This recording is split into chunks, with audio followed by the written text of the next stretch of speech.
the Maclaurin series or the Taylor series of a function is very useful for functions which are difficult to differentiate or to integrate, because you can differentiate the Maclaurin series or the Taylor series term by term.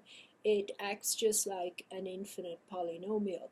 And also you can use the Taylor polynomials and Maclaurin polynomials to approximate your function on your interval of interest, and you're approximating by a polynomial, which is very, very easy to manipulate.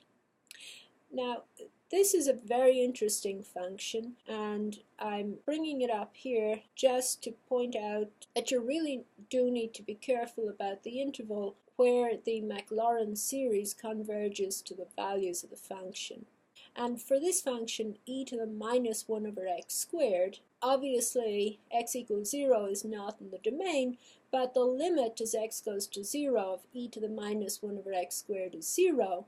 So you can create a nice continuous function by making a piecewise function that's e to the minus 1 over x squared for x not equal to 0 and equals 0 for x equals 0. So you can plug this hole in the graph at x equals 0. Now, not just that, this new piecewise defined function turns out to be infinitely smooth at 0. So its first derivative exists at 0, its second derivative, and in fact all of its derivatives exist at 0, and they're actually equal to 0.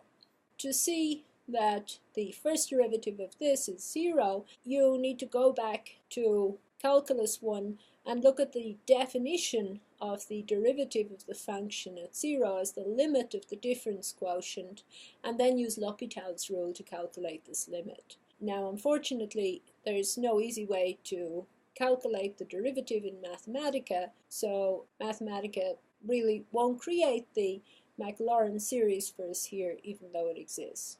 Now, because all of the derivatives exist and are actually equal to 0, the Maclaurin series exists and is equal to 0. The coefficient of every power of x equals 0. So the sum of the Maclaurin series for any value of x for this function is 0.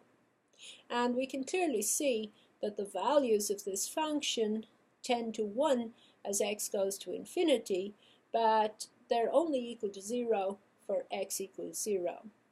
So no matter how many terms we take in a Maclaurin polynomial for this function, we don't get any closer to the value of the function unless x equals 0. In other words, the only value of x where the Maclaurin series of this function converges to the value of the function is at x equals 0. And of course, the graph of the Maclaurin series is just the line y equals 0, so it's not a good approximation to the graph of this function at any point other than at 0.